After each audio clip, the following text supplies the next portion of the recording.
15ാം കേരള നിയമസഭയുടെ 14ാം സമ്മേളനത്തിന്റെ 3ാം ദിനം അക്ഷരാർത്ഥത്തിൽ ഒരു പോർക്കളമായി മാറി. സംസ്ഥാനത്ത് വർദ്ധിച്ചു വരുന്ന പോലീസ് അതിക്രമങ്ങളും കസ്റ്റഡി മരണങ്ങളും ഉന്നയിച്ച് പ്രതിപക്ഷം കൊണ്ടുവന്ന അടിയന്തര പ്രമേയം സഭയെ പ്രക്ഷുബ്ധമാക്കി. മുഖ്യമന്ത്രിയുടെ മറുപടിയിൽ തൃപ്തരാകാതെ പ്രതിപക്ഷം സഭ ബഹിഷ്കരിക്കുകയും 2 MLA-മാർ സഭാ കവാടത്തിൽ അനിശ്ചിതകാല സത്യാഗ്രഹം ആരംഭിക്കുകയും ചെയ്തതോടെ വരും ദിവസങ്ങളിൽ ഭരണ പ്രതിപക്ഷ പോരാട്ടം കൂടുതൽ കനക്കുമെന്ന് ഉറപ്പാണ്. പ്രതിപക്ഷ നേതാവ് VD സതീശനായിരുന്നു അടിയന്തര പ്രമേയത്തിന് നോട്ടീസ് നൽകിയത്. സംസ്ഥാനത്തെ പോലീസ് സ്റ്റേഷനുകൾ ഇടിമുറികളായി മാറിയെന്നും പിണറായി വിജയന്റെ പോലീസ് സ്റ്റാലിന്റെ പോലീസിനെ പോലെയാണ് പെരുമാറുന്നതെന്നും അദ്ദേഹം ആഞ്ഞടിച്ചു. സമീപകാലത്ത് നടന്ന ഓരോ കസ്റ്റഡി മരണങ്ങളും പോലീസ് അതിക്രമങ്ങളും പേരെടുത്തു പറഞ്ഞ് CCTV ദൃശ്യങ്ങൾ ഉൾപ്പെടെയുള്ള തെളിവുകൾ ഉയർത്തിക്കാട്ടിയായിരുന്നു സതീശന്റെ പ്രസംഗം. കുന്നംകുളത്ത് യൂത്ത് കോൺഗ്രസ് നേതാവിനെ മർദ്ദിച്ച പോലീസുകാരെ സംരക്ഷിക്കുന്നത് ആരാണ്?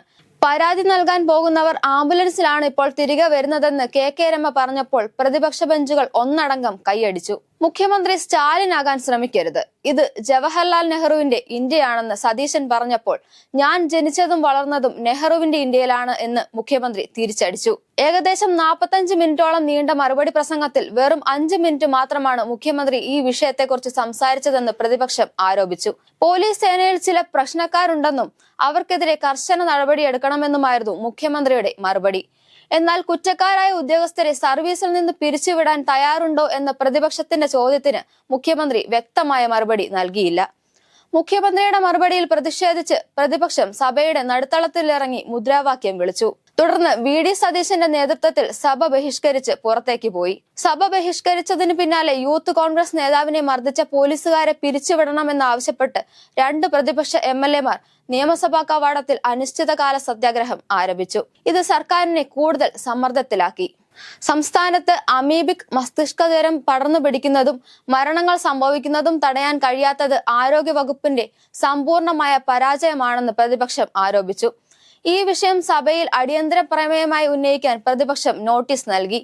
രോഗത്തിന്റെ കണക്കുകൾ പോലും ആരോഗ്യവകുപ്പ് മറച്ചുവെച്ചുവെന്നും പ്രതിരോധ പ്രവർത്തനങ്ങളിൽ ഗുരുതരമായ വീഴ്ചയുണ്ടെന്നും പ്രതിപക്ഷം കുറ്റപ്പെടുത്തി.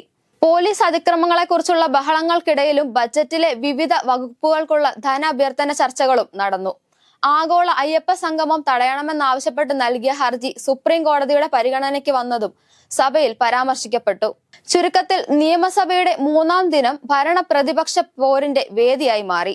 പോലീസ് അതിക്രമങ്ങളിൽ സർക്കാരിനെതിരെ ശക്തമായ നിലപാടെടുത്ത പ്രതിപക്ഷം സത്യാഗ്രഹ സമരവുമായി മുന്നോട്ടു പോകാൻ തീരുമാനിച്ചതോടെ വരും ദിവസങ്ങളിലും സഭ പ്രക്ഷുബ്ധമായിരിക്കും.